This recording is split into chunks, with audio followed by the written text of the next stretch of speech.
नमोस्तु नमोस्तु नमोस्तु। महाराज श्री, मेरी शंका है कि मेरे से कई लोग पूछते हैं कि हम संस्कृत और प्राकृत के पाठ पढ़ते हैं, स्वाध्याय भी करते हैं, तो उसके अंदर अर्थ नहीं समझ में आता और कभी गलत भी पढ़ सकते हैं। तो आप सबको बताइए, मेरे को बहुत लोग पूछते हैं कि इससे पाप लगता है, दोष लगता है, पढ़ना चाहिए कि नहीं पढ़ना चाहिए। देखिए, एक घटना बताता हूँ। सिद्धार्थ जी नहीं आए, ये घटना पंडित जगन मोहन लाल जी सिद्धांत शास्त्री ने सुनाई थी। उनकी एक बहन थी, सिवनी वाली थी शायद, या कहाँ की थी, पंडित जी ने ही सुनाया। वो स्वाध्याय करती थी, पढ़ी लिखी ज़्यादा नहीं थी, और वह सठखंड आगम के मूल प्राकृत को पढ़ती थी। न उन्हें संस्कृत न प्राकृत, संस्कृत प्राकृत की बात तो जाने दो, हिंदी भी ढंग से नहीं आती थी, लेकिन वो मूल पढ़ती थी। पंडित जी कहा करते थे कि हम लोग उससे बोलते थे कि तुमको जब अर्थ ही नहीं आता तो ये क्यों पढ़ती, नीचे की पढ़ो हिंदी। तो कहती थी नहीं, हम तो आचार्य की बानी पढ़े, ये तो पंडितों की बानी है, जो तो तुमने लिखो, आचार्य ने जो लिखो हमें वो पढ़ने हैं। वो बुंदेलखंडी में बोलती थी, और वो प्राकृत पढ़ती थी।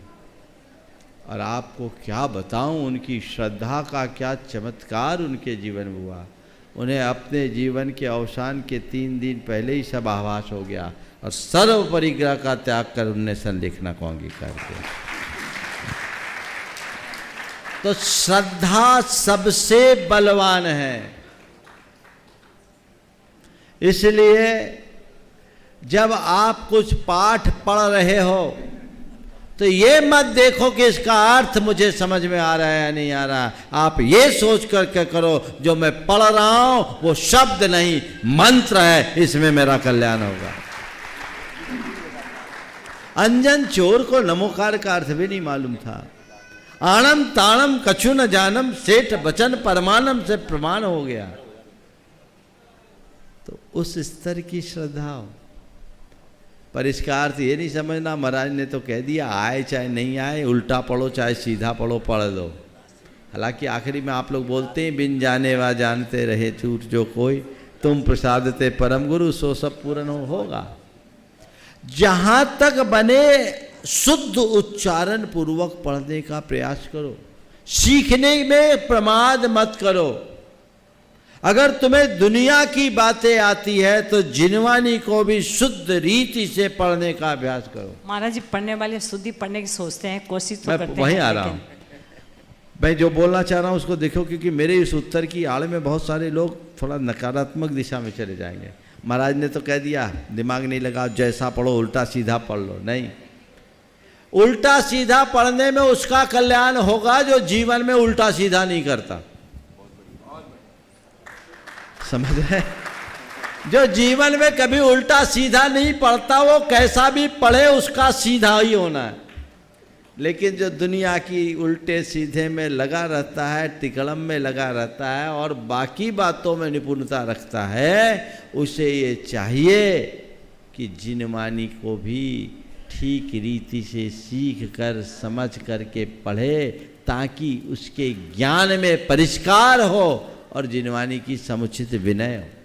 हाँ, पर अब श्रद्धा है, भावना है, पर समय नहीं, अनुकूलता नहीं, और भाषा सीखने की व्यवस्था नहीं, उनको उसमें नहीं लगना। एक बार एक सज्जन ने कहा 70 वर्ष की उम्र में कि मुझे व्याकरण सीखना है। मैंने कहा जीवन का व्याकरण सीख लिया यही बहुत है। अब तुम व्याकरण सीखोगे तो अपनाओगे कब? अभी तो तुम ये देखो कि मेरा हित किस में, अहित किस में।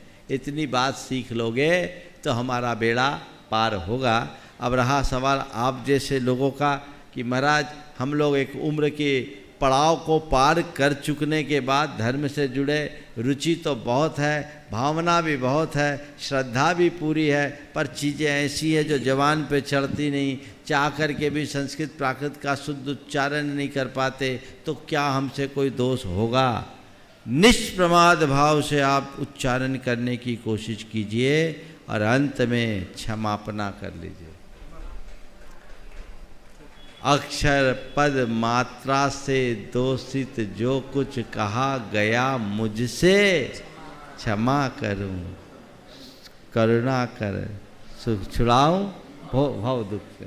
ये बोलते हैं क्षमा करूं सो सब छुड़ाओ पुनि भव दुख से। ये क्षमापना अक्षर पयतहीनम मत्ताहीनम च जम में भनियम तम खवो नान देवे देहूँ समाहिम च बोहिम च। तो ये बात अपने हृदय में हो तो चीज़ें ठीक हो सकती। नमोस्तु महाराज।